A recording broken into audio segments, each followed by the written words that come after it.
Okay, YouTube, here is my progress. Some of the idea that I came across on YouTube is that I built a laundry rack system with the laundry baskets going in there as a drawer. And this looks good. I drywalled it. It's green color because this is supposed to be, the drywall has to be mold resistant. So it's a mold resistant drywall. I mean, by code, I don't have to have it in laundry room, but it's anyway area I choose to put it. I have to have it in the washroom for sure. I also, what I do was, because this is a 10 and a half foot high, my second floor ceiling is 10 and a half foot high. I tried to maximize on storage, and I created a storage up there. This ceiling here is 8 feet, so the normal standard ceiling to here is 8 feet, and it makes me feel like I'm crowded. So imagine a normal housing has 8 feet, and that's a bit too short for a lot of so now right here I'm gonna have a table. Basically it just so happened I can put 24-inch and 30-inch cabinet, and then right here is where I'm going to put the wash towel. I don't have exhaust for the laundry because I'm using heat pump dryer. So that's also trying to make this house as efficient as possible. No extrusion to the outside. Now I failed my test.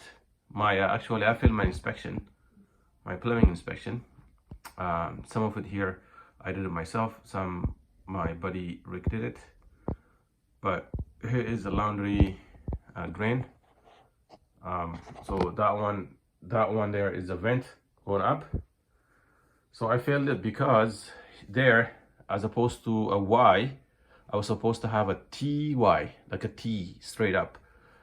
Anytime you're connecting to a P-trap, you have to have a T because of siphon issue. This is a big plumbing, and to me it made sense to have a TY because I thought maybe we'll have a good drop, but that's not good. You're supposed to have a T to avoid siphoning. I'm sorry, I'm a little bit sick. I haven't done anything in the last couple of days, but I'm just homesick.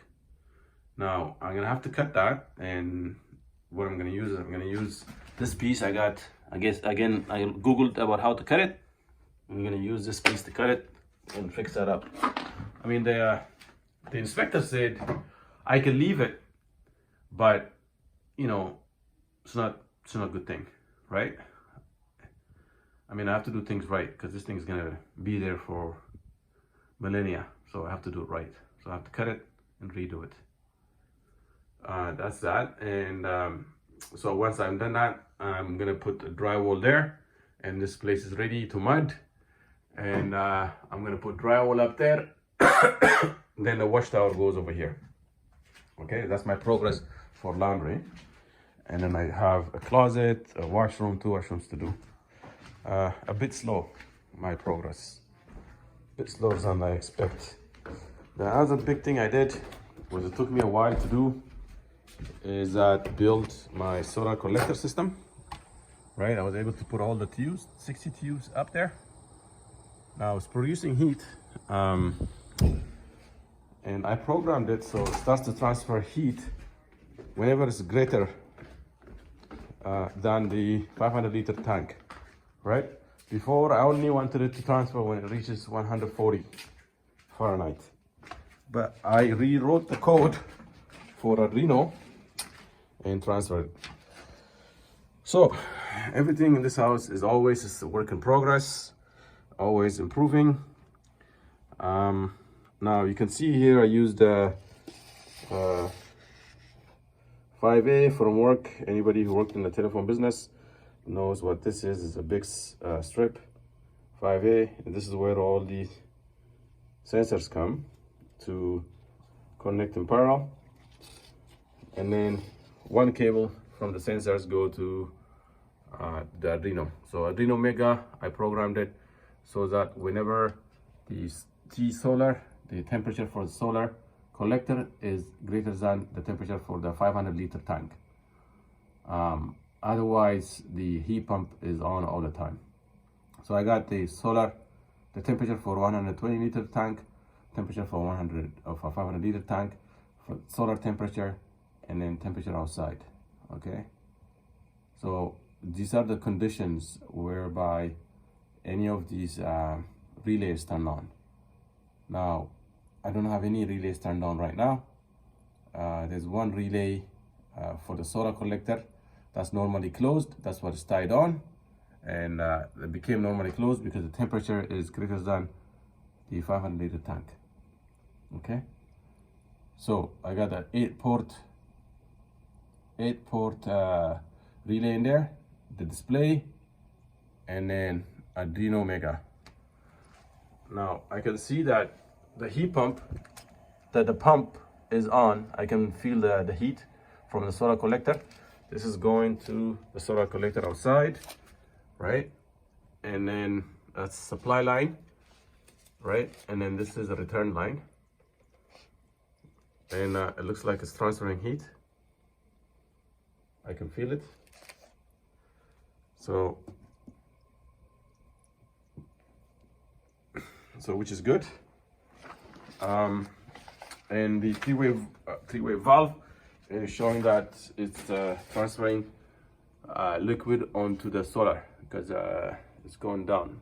I think if I have it correctly, so it's going down. See, it's pointing down, right?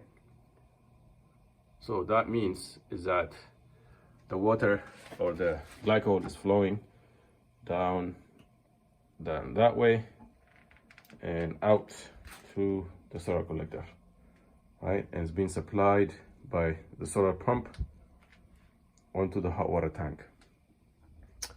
Okay, so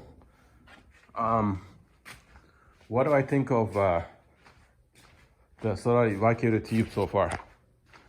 I mean, it's a little bit disappointing so far because I expected it to quickly heat up to 140 degree. It took a while for it to heat up to 140 degree. So this means that I'm gonna have to spend some time insulating the pipes. I think once I insulate it really well, there will be much less loss. So you can see these two pipes that go into the house. It doesn't have much insulation. Inside of this big pipe, French pipe, there's also there's no insulation inside there either. So I have to tidy up things up, put more insulation, and it will start to produce, there will be less heat loss, and it will start to produce more. So the evacuator tubes are, so you can see this is the sensor going up, right? And I brought that sensor up. I climbed up there, and you can see the sensor there. I brought it up and I put it inside, and it's getting the temperature of the pipe from the highest point. Now there's a little bit of insulation there, a little bit of insulation here. Still needs more. And here there's like zero insulation, so it needs a lot of insulation there.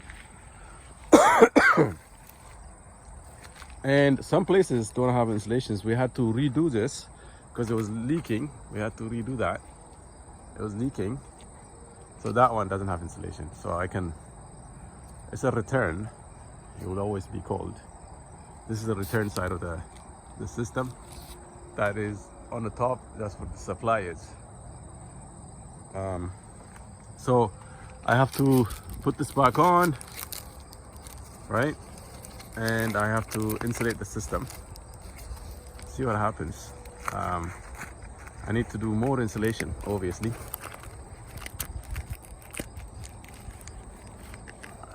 This requires more insulation.